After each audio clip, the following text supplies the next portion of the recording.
All right, this is it. The semifinals here from the 9th MGM in Berlin. We have Justus again on the left side, playing surprisingly the same deck as he played before. And we have Max on the right side, playing kind of a Grixis deck. What do you say? It's Max is actually playing always Grixis control, but he wanted to try something different for his playstyle and just played a mid-range version of his deck right now. So you still play Grixis to change his playstyle? It is still Grixis.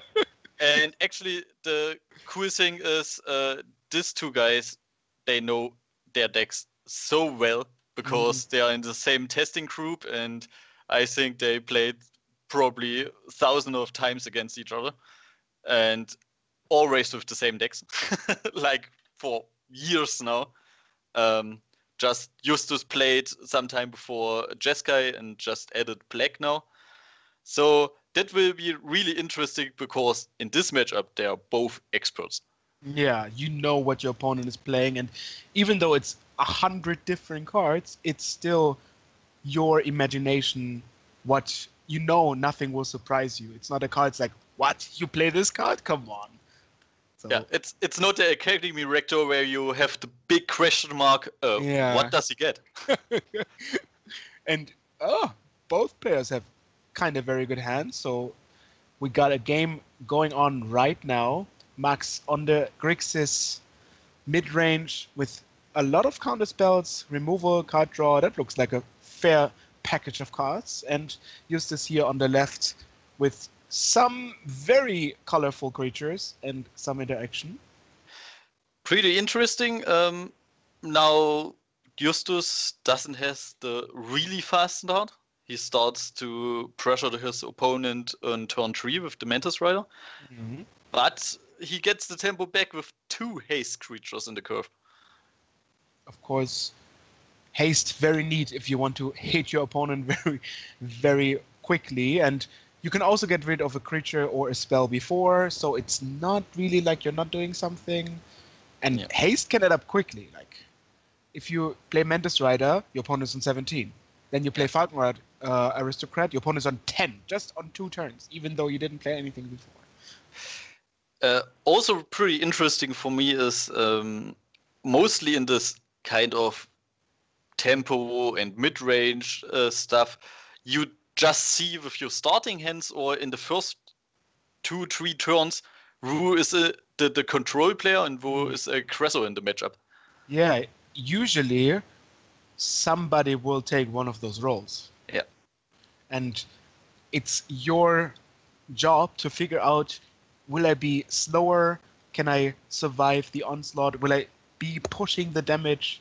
And if you do a miscalculation, well, if you say, like, I'm attacking now and your opponent plays another haste creature or a removal for a creature and it's like, okay, I'm taking damage for no reason, that's not a good strategy to be. Yeah. So we see Max here just playing some lands, drawing some reactive stuff, saying, okay, if you don't do anything, I'm not willing to do anything on my own. We'll just put some cards into graveyards and draw cards. And we also see Justus here not playing anything. Yeah. I mean, that's the interesting point. Now, both players have 2 counter spells. And actually, Justus has enough mana to just say, okay, I play 5 lands and then play Mantis Rider with counter backup. It's saying, like, the chances are very slim that my Mantis Rider just resolves and deals damage right now. So we just say, okay, let's wait for it. I have enough spells in my hand to react to your things. And of course, the Gitaxian Probe is such a good draw here, such a good card in general. Very low cost, just drawing the card back and then looking at your opponent's hand to see exactly what's going on. Yeah. That's a very good point. As this card got printed and got a lot of play in Highlander, you could really feel how valuable the information about your opponent's hand is. And then you can make the right decisions, not your opponent who has to guess. Like, Does he have a counter spell? Does he have something I don't even know of? And then you just say, okay, I know exactly what you've got. Yeah. And then And, we can. and you can bluff or bluff so good with this card because you have nothing. You play this card and leave always 2 blue open because you know the biggest or the dangerous spells from your opponent's hand. So you Most say, of the time, he won't play 'em.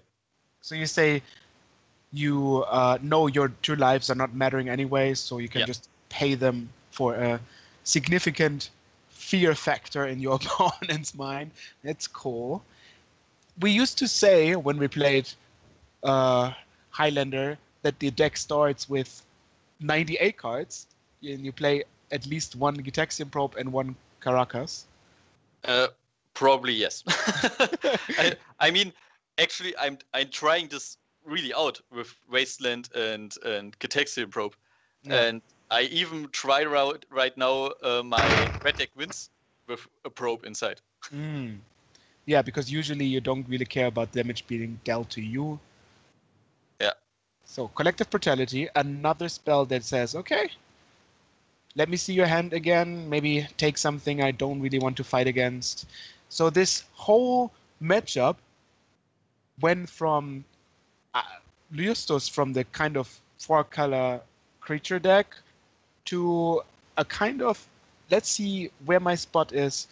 Let me figure out which threats are good enough to play so your answers are not really effective. And that's why we are on turn 6 now, with having no creatures ever been played. Yeah. Is that a good idea? Like, do you think that was necessary right now?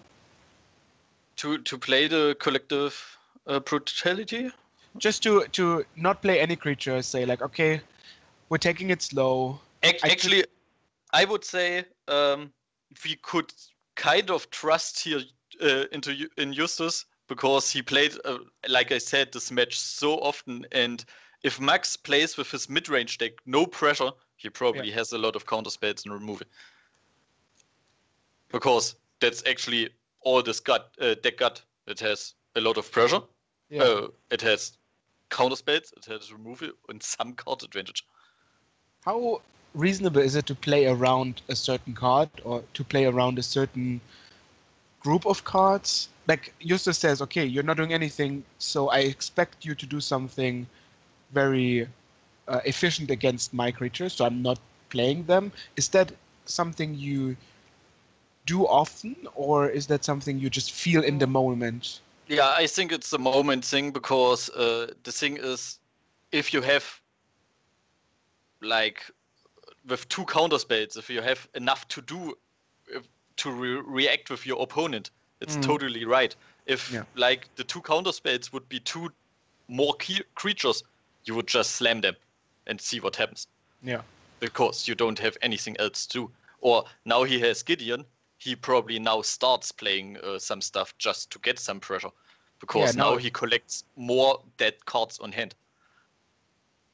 So we see Max get rid of kind of the cards that are valuable to him, and Justus says, okay, let's start with some threats. Let's see how you react to this. Gideon, of course, being a supremely good card against the hand of Max. It's not really easy to deal with it. You can play the Confluence, but then the Knight stays behind and does some spare damage. Usually will take a card or two, and then that's the only thing you really have to do, right? You have to put something on the board and hope your opponent gets hit by it every time you do something. Wasteland here, an interesting card. Lots of ideas that can steal a land that's needed, steal a mana for the situation right now, and he uses it directly, killing the steam vents. Yeah, now he just wants to slam something to handle the Gideon. Probably takes mana in the pool, going to combat. The mana pool is empty again, and now he can just play a free spell. And Treasure Cruise is kind of a big deal right now, because Max knows there's nothing happening, and this is probably the most important card right now. Probably, yeah. And now the thing is, maybe he plays before the Treasure Cruise even the Fiery Confluence and kills the Gideon because he can. And he should. Gideon is nobody to joke around with. I'd imagine he would be fairly bad at parties or something. Like, hey Gideon, take a drink. No. Me stand. Me make tokens. Interesting decisions here. He could leave the token there. He could also, in some combination, just say the Fiery Confluence kills the token, does 2 to Gideon, plays still the Chain Lightning. Well, either way, you have to use 2 cards to get rid of the situation. Probably, yes. Confluence also such a beating. Being able to deal 6 damage as in 1 card, or 3 damage to everything, or killing artifacts, like the whole... Oh, okay, and he doesn't even play the Treasure Cruise. Interesting. What? This is this graveyard, right? On top. Yeah. Okay. It's probably 1, 2, 3, 4, 5, 6. So he would need to spend 2 mana probably, if I'm right with the Grave, and didn't had the Izzet Charm open. Maybe he has a different agenda here, using Izzet Charm on a creature, saying, okay, I can take it slow. I know your hand doesn't have hard counter spells, but Remand is kind of good against Treasure Cruise. That's actually pretty good against Treasure Cruise, yes. Like a anti-triple Dark Ritual that draws a card. And now he probably just kills the Mantis Rider with the Chain Lightning and see if that goes through. So, right now, Justus has played the Gideon, which was dealt with. He has the Mantis Rider on board, which probably will be killed as I say it right now. There's only 1 threat left. Interesting decision here is if he suspects now the Treasure Cruise, okay, and probably goes into the remand. Interesting will be here, he could just play the Explosive for 0 because he knows his opponent has the Falcon Red Aristocrat in hand, and then can kill this one with the Izzet Charm. So, but then he commits everything he has. As we see it right now, everything is fairly even. Justus has a few more cards in hand, but Max has the Treasure Cruise, which should resolve sooner than later. You see remanding, and that gets Izzet Charmed. Okay. So he wanted to bait the remand in order to use the Izzet Charm right now, and we see Abbot of Karakeep, fetch land, and another fetch land here. Not the best Treasure Cruise in history. That's true. It's more like a treasure boat. Like a small chest boat. Getting 1 Abbot. Do you play the Abbot right now? That's probably depends really on the curve he plays, and I'm not sure. I think he has a lot of stuff. He has over 2 mana. I guess he didn't have a land drop right now. It's hard to say. Okay, when he plays the land now, I'm pretty sure, that he doesn't play the Abt.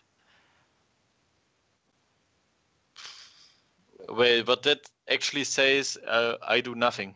I mean, that's pretty harsh. Yeah, now he just gets back the Mantis Rider with the Unnerve. And that's another damage added to the total. Yeah. Is it? And still has his counter up and still has to remove it in his back pocket. That's the Vigilanting token and the tapping Mantis Rider. Little confusion. Yeah, there we go. There we go. That's right. Vigilance is hard. It's almost as hard as Reach. Abbot of Karakeep. So, let's spin the wheel. Get some... 1 more land. Demons is not good. Just Do you think Justus is playing with some curse right now? So his opponent is drawing a bit worse than he is? Well, as it is in playing with Magic, usually you're always unlucky and your opponent draws the best. At least that's my games of Magic go. That's why I sit never there. I just talk about it, and then, of course, if I see this, I would do the same. Like it seems like a very smart move. Like make your opponent just draw lands, having answers for everything. But we also have to say Justus played the situation very well. Yeah. He just realized, okay, my goal is not to hit you very fast, to hope you have nothing. I will take my time. I can make a case for my game in the long run. And as we clearly see, that worked out perfectly. Playing creatures now that he had in his hand since the beginning of the game, but now they're having a major effect. Justus. Wow. Even putting a counter, okay. Mantis Rider is even a human, and I guess Max didn't know this either, because is that an then he would, insect? yeah, he could just remove or crack the explosives and kill the Mantis Rider before the aristocrat hits the battlefield. All right. Yeah. That was game 1. We want to see game 2, so look at the next video.